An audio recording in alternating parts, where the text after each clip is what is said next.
how our new Prime Minister became so popular in the first place. Following that, at 9 p.m, Megan Wolfe sits down for an exclusive interview with former Prime Minister Jacob Hamilton-Mann in Truth to Power, and she'll be asking him where it all went so horribly wrong.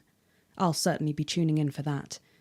Finally tonight, at 10 p.m, it's a bit of escapism with Lawrence Blunderclatch's acclaimed action movie, Bullet Man, taking us up to the National Weather Report and close down at midnight. But before all that, it's time to go over to Jeremy Donaldson for tonight's National Nightly News. Good evening, I'm Jeremy Donaldson. Our main headlines tonight. Destination unknown. At the end of Advance's first full week in office, we ask exactly who's leading this charge. Tonight, I'll be discussing what the new future might hold with a leading economist and radical freethinker. With the country's wealth creators in a state of panic and unfavourable rumblings already heard from overseas, I'll be asking my guests whether Advance can deliver on even a fraction of their manifesto promises. Out with the old, Remington's Fist have appointed Sophia Remington as their new CEO. The following photo, taken from our archive, gives us a sense of this influential young firebrand who, at the tender age of 23, becomes the youngest female CEO in history. Sophia Remington has always impressed. She was top of her class at university and graduated with the highest honours, immediately being asked back to lecture. The markets have responded favourably to Sophia's appointment, with stocks rising 30 points in light of the announcement. In her first press conference this afternoon, Sophia announced a children's toy named Mr. Snugglehugs. Sophia promises it'll be all the rage this Christmas, but concerns have been raised about the product's safety. Making a splash. Intrepid scientist Dr. David Wong and marine biologist Ingrid Svorsborg-Horgensford have today set off to explore Dante's taint. The recently discovered cave system was previously thought unreachable, but thanks to a new breakthrough in underwater flower technology, the pair hope to successfully reach the imposing central cavern and the undiscovered plant species it contains. This is, of course, only the latest in a series of successful expeditions for this unlikely pairing. In a joint statement about the dangers their team might face, the pair stated, "We will face the plentiful challenges together like we always have." Playing the field, rumours abound as sporting legend Johnny Hamsleeves is snapped leaving Bush, one of the capital's hottest clubs. The footballer was caught while out celebrating being named Sports Personality of the Year last week, as reported by this very programme. And judging from the angle and velocity of that spray, it looks like Johnny may have been celebrating a little bit too much. I certainly wouldn't want to be his dry cleaner. And grievous bodily charm. With Advance promising a radical new position on crime, how afraid should we actually be? I'll be going live around the country to talk with people who've seen the criminal justice system from every perspective. With more and more powers passing to the police, and less oversight, are we using an Advance-shaped sledgehammer to crack a nut? All that, and Megan Wolfe with a group of young actors already experiencing the positive side of the new Assets and Wealth Act firsthand. They'll be talking and performing later. That's all coming up on tonight's National Nightly News.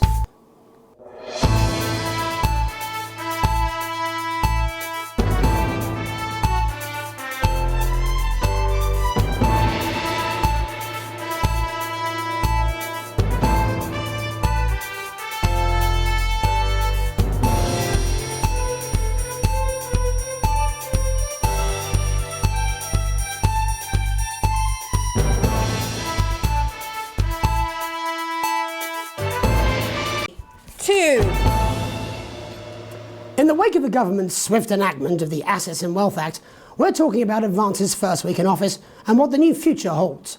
Joining me are Katie Brightman, a leading economist, and Alan James, author of Alan James is Right, The Free Man's Guide to Waking Up. Alan, the government certainly haven't dragged their heels on delivering some of the legislation they promised, but what does the Wealth Act mean for us? Nothing, Jeremy. We're still vassal slaves, we're just in prettier cages. A confident dismissal there. Katie Brightman, do you agree? I'm afraid I don't, no. I think that Advance have realised that the current economic system of unlimited, unending growth is untenable, so they're changing things up. There I agree with you. They're moving to the next steps in the grand plan. Grand plan, Alan? It's all in my book, Alan James is Right, Jeremy. We're to become the great herd, ignorant, sterile and short-lived. That's what they want. Or perhaps Advance have just realised that if we carry on the way we are, we will destroy ourselves and this planet in a mad orgy of consumption, if you'll excuse the colourful metaphor. Yes, orgy is the right word. Only it'll be the overlords having an orgy on our poor broken backs. It's all in my book. Alan James is... Shamelessly self-promoting? Katie, how do you think the rest of the world will respond to this new approach? I think they're watching carefully. Advance are the most disruptive threat that the world powers have faced since the last Great War. Yes, Katie's right. War is inevitable. Thank you, but that isn't... And this will not be a war like we've ever seen before. We're talking millions of deaths. We're talking high-tech weapons that can level entire cities. We're talking... Out of the wrong orifices? Mock me all you like, Jeremy, but when they murder your parents and they poison your food and they take you away to their camps for hypno-brainwashing, who will be laughing then? That might be a great way to sell books, Alan, but you know full well that isn't going to happen in a democracy. Democracy is dead. Yes, Advance are radical, and change is always frightening, but the truth is that the Wealth and Assets Act has made more than 90% of the population wealthier and is on target to produce a permanent poverty. Bollocks! What this young lady doesn't understand, Jeremy, is that these are the same people. Maybe they've rebranded, but it's all a little circus act to keep us from seeing the tyrant behind the curtain. That's where you're wrong, Alan. For a start, they've mobilised the youth vote like we've never seen before. You say mobilise, I call it grooming. The grooming of an entire generation to walk happily into eternal bondage. They're like psychic paedophiles. But based on the facts, Katie, what are your predictions? The Assets and Wealth Act is only the first step. Advance now have a historic budgetary surplus, and as well as properly funding our public services, they're already funneling unprecedented amounts into scientific research and the arts. Or, as I call them in my book, Frankenscience and opiates. Like opiates, see? Can we get back to the issue at hand, please, Alan? This is the issue. It's all coming from the water, the chemicals. They're pumping it full of belief juice. Don't get me wrong, I want to see these changes, but only if they're sustainable. If Advance lose their power after spending half of our GDP on dismantling infrastructure, that could be catastrophic. The catastrophe is that they're succeeding. They've got us sat here talking about their puppet show. All right, we're running out of time. Quickly, Alan, what does the future look like to you? A bleak space where we've all been figuratively sodomized into submission. Oh, of course. Katie? We might be on the eve of a brave new world. God knows we need some change, but we need to be cautious. Let's walk forwards with our eyes open. Two very different visions of the future there. Alan James, Katie Brightman, thank you for joining me. When we come back, I'll be investigating law and order before Megan meets some beneficiaries of the Assets and Wealth Act. That's all coming up tonight on the National Nightly. This is Crazy Neil's Festive Yuletide Ornament Spectacular! So you've got the best Christmas tree that your money can buy, and you want to put on it some crazy-ass Christmas ornaments. We want to give you a spectacular Christmas cactus. You know what it's like? You've run out of things to dress up, and you want your house to look like a Christmas bomb has hit it, then we've got the ornaments for you. You want something like vases, or vases, or another cactus to go with your first cactus, or this, a crazy Christmas frog, or a toad, woodpeckers, a cool pineapple, a duck, Christmas elephant. We've got all the seasonal animals. Crazy Neil's crazy deals. This is a clear out of the storage locker that second Mrs. Neil abandoned like she abandoned her children. It's a rainbow of crazy fun. Don't be a prick and get yourself quick. Grab yourself a crazy deal with Neil Appeal. Welcome back. In our second segment, we're going to be taking a deep dive into the state of law and order in our country. Advance have already tasked what they are calling a solutions team to move this serious social problem to the top of the list. Tonight, we go behind the headlines to meet the people who live with the criminal justice system every day of their lives. First up, we have Gregory Judge, a lawyer who sees the problems close up on the front line. Can you hear me, Gregory? Yes, I've got you, Jeremy. Thanks for having me. What's it like on the front line of the hard face of the cold hand of justice? Well, as you can imagine, Jeremy, we are massively understaffed in this country. We're working every hour we can just to try and cope with the caseloads on our desks. Which must affect the quality of support you can offer. Well, we can barely keep up with demand, Jeremy. There just simply isn't enough being done at a systemic level to relieve the problem. Greg? We need more support from ministers. Helen, what are you doing? We need change at a structural level, I'm Jeremy. leaving, Greg. Not a good time, darling. It never is it? I'll be at my mother's. Just hang on. No, the problem isn't a local one, Jeremy. It's nationwide. Just give me 5 minutes. I'm talking to Jeremy Donaldson. Oh, have you mentioned your affairs? No. Well, the affairs of the Justice Department that we should be concerned about. Hello, Mr. Donaldson. Hello, Mrs. Judge. We need legislation to relieve the pressure on our public Sorry servants. to interrupt the news, Mr. Donaldson. Can I have a moment to tell my husband I'm leaving him? Yes, I totally understand. Quite the picture of a burdened legal sector there. Gregory Judge, thank you for joining us. Next, I'm joined by Police Chief Constable Bob Peel, a man with a very different perspective on our nation's crime. Do you think there's a problem with the system, Bob? I'm sure we all do, Jeremy. I'm sure we all long for a return to the days when you could safely walk the streets of your community at night, looking in through windows and generally enjoying your neighbours without the risk of being terrorised by some thug with a knife. Or kosh. So you feel the streets simply aren't safe anymore? Where have we gone wrong, Bob? Well, that's not a simple question, Jeremy, but I think it all comes down to moral decay. We've diluted our culture and lost touch with what it means to be a citizen of this once great country. Also, as the vicar noted in Sunday's sermon, we probably shouldn't have banned hanging. And to what do you attribute this moral decay? Foreigners, gays and gypsies mainly. It's all in the Bible. Look, Leviticus clearly states that... Oh, bugger, hang on a moment. Jeremy, bloody gimps escaped. Delia, could you give me a little help, please, dear? As I was saying, Jesus didn't like immigrants much, did he? And just to be clear, you think it's the immigrants who are responsible for the moral decay? Absolutely, Jeremy. Back in your box, Clive. Back in your box. Delia, I really could use a little help with this. Oh, sorry, darling. I was spaying the badgers. Yes, I'm talking to Jeremy Donaldson. Clive, could you put him back in his box? Oh, Clive, you know it's Wednesday. Back you go. Back in your gimp space. Off And you go. whose Back responsibility in- is it to make a change, Bob? Well, it is certainly not the responsibility of the decent, good, white people of Darling, this... where's the padlock? moment. Oh, Clive, this simply won't do. Naughty, naughty, naughty boy. Mummy said... get Clive, in your I am gimp not space. having this Didn't she? again. Mummy said get back in your gimp space. No! Naughty! You beast, Clive! You As I was saying, Jeremy, moral decay. Sit. Crime Sit, is the Clive. responsibility of the criminal, Sit. no one else. Look, everyone has a sob story, but we don't all end up as barbarians, do we? Look, when our daughter Alice comes home with an A-, does she go on a killing spree? No, she takes 3 of her pills and hides under the stairs like a normal child. Thank you, Bob. Bob Peel there, really locking down the police's position on morality for us.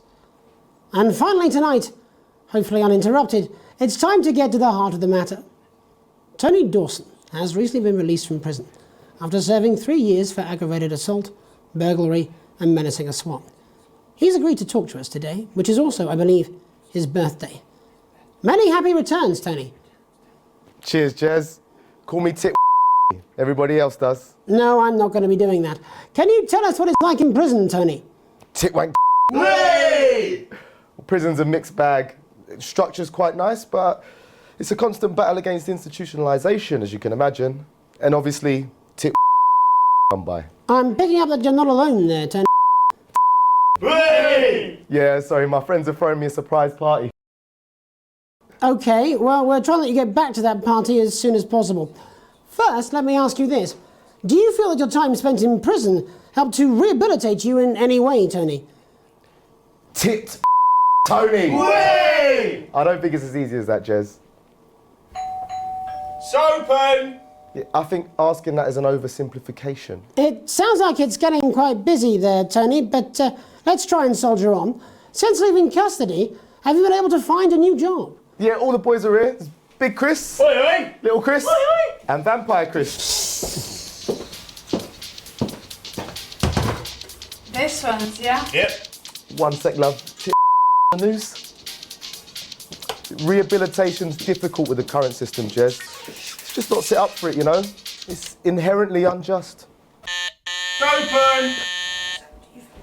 So, do you feel tempted to... I'm sorry, who's this now? Sopen! You are joking. Chrissy Free only got Mr. Fancy, oh? Not now, fellas. I'm on the news. It seems like we've caught you at a bad time. For the little boy. Oh, I can't really hear you, mate. It's getting a bit busy here. Jesus! Yes, we seem to be losing the signal here, Tony. Hey, let's believe that! Well, we're just trying to get that signal back. I think we... Yes, Tony? Tony, I mean, we're literally away for 2 seconds. How has this happened, Tony? Can you hear me? Well, we seem to have lost our train of thought a little. Hopefully you, the viewer at home, have managed to glean a broader understanding of the serious and complex issues around law and order. After the break, Megan will be live with some plucky young thespians. Don't go away. We'll be back after these messages. Alan James. I'm Alan James. Alan James. Alan James is right. Alan James is right. I'm Alan James. Alan James is right in front of you. I don't want to scare you, but you should be scared. There must be something in the food! I don't want to upset you, but you should weep for the world. They're gonna take your poor, sweet grandma. And I don't mean to shock you, but you need to wake up! I'm Alan James, and I'll slap you so hard with the truth, you'll still be picking facts out of your face the following Wednesday! Alan James. Coming to a city near you. Check local press for dates and times.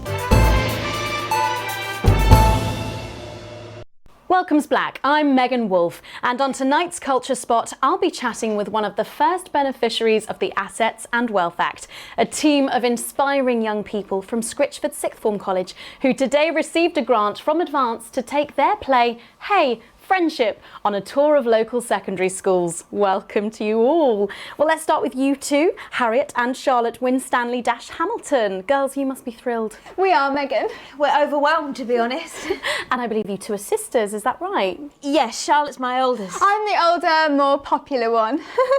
Only joking. Harriet and Trey were really the ones who came up with the whole idea. So, Harry and I were shooting the breeze in the cafeteria, and I said, hey, let's actually do something. So I went to look for a drama teacher. But she'd been laid off due to budget cuts. Fortunately, I directed a pantomime when I was at university, so I knew the ropes, as it were. Right, yes, but you're the maths teacher, aren't you? Yes, that's me, Jeff Algebra, maths teacher. Maths is really important. Oh, thanks, Steve. Maths is really important. Yeah, thanks, Steve. As is theatre. It's one of the oldest art forms in history. Aristotle believed I just think that when we travel around all these problem schools and the poor kids see us, they say, hey, I really want to be like those attractive kids. And that's a very beautiful and powerful thing. We touch our audiences and they touch us right back. I suppose with a surname like Algebra, there was really only one choice of career for me. My wife, Angela, and I, we often laugh about it. Angela Algebra. Yes. We just want to bring a bit of song and joy into people's lives. and teach people about the difficult issues. The issues in the play are what really matter. And I think you're going to be showing us an extract from this play, aren't you? Yeah. That's right. To put into context, I play a young first year who's having some troubles at school. Her character doesn't actually have a name, yeah, because in a way she's like all of us. It's like a metaphor. Maybe she's you at home, or like maybe she's you, Megan. Maths is really important. Yeah, thanks, Steve. Put it in, coach. Yes, thanks, Steve. Right, well, I'm going to have a little chat with your teacher while you run off and get ready. I can't wait to see it. That's it, that way. So, Jeff, when did you first hear about the grant? 2 days ago.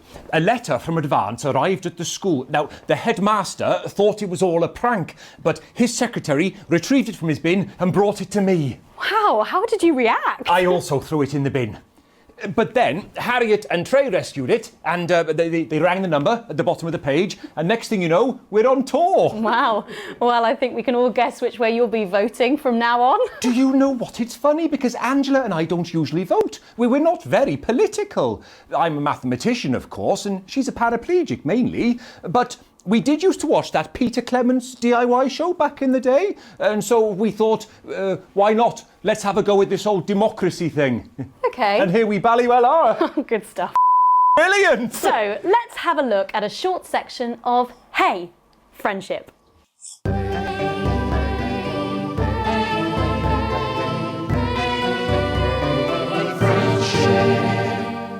Dear Diary, I'm not sure I can take another day at this school. Another day of tears. Tears. Another day of fears. Fears. But still I walk the corridors alone. Alone. Dreading what might be around every corner.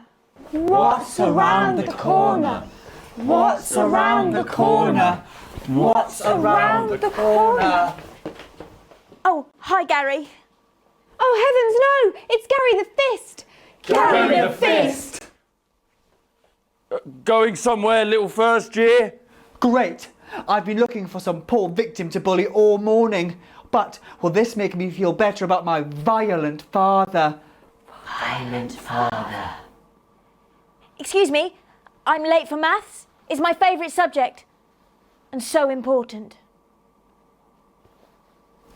Maths is for losers. What? Maths is for losers. My arm's stuck, coach. Keep going for Right, maths is for losers. Now, give me your lunch money.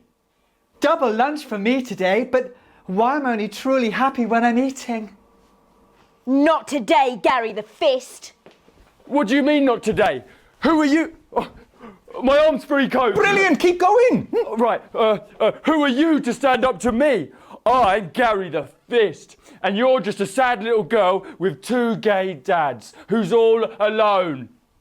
That's where you're wrong, Gary the Fist. These are my 2 new friends. Vanessa is captain of the netball team. Yeah! And Blake owns a motorbike. Yeah. But I can't fight all 3 of you, and I don't have any friends of my own.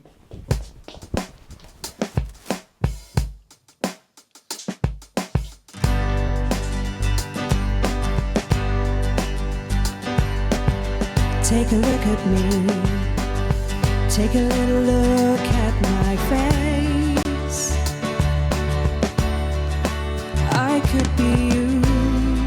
She could be you. And you could be me.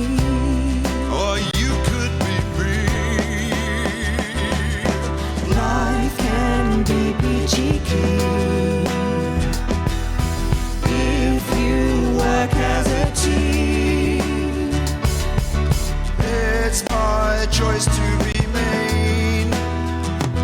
So stop now, make a different choice. Listen to that inner voice. Hey, listen up, I won't take no crap. Who said middle class girls can't rap? I ain't afraid of your cruel lads. I'm a mother loving rebel, but I still love maths.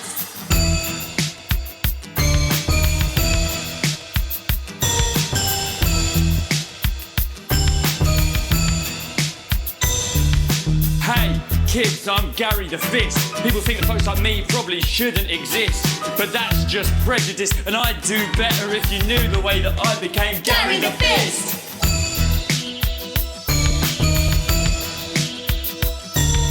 I grew up on a council estate. The park was hip, but the flats weren't great. My dad used to come home drunk and late, and he'd hit my mum, and for dinner he had to wait. Where's my dinner?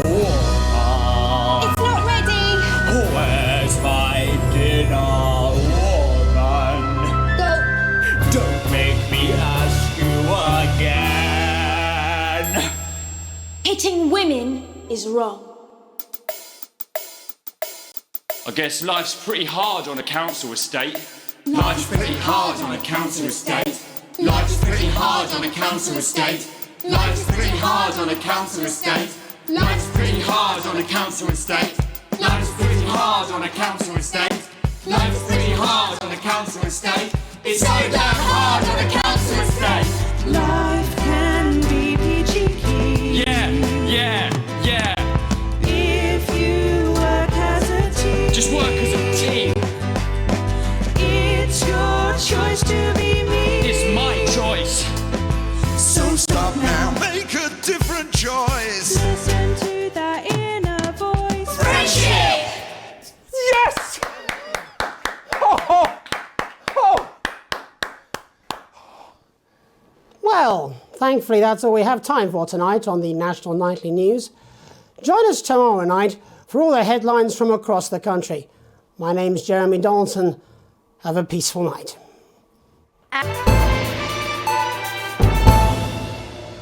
Mr. Snuggleheart smells like love. Kids, you love them, we love them, and they just love Mr. Snuggleheart. Yeah! with his state-of-the-art human-like voice to keep them company when you can't.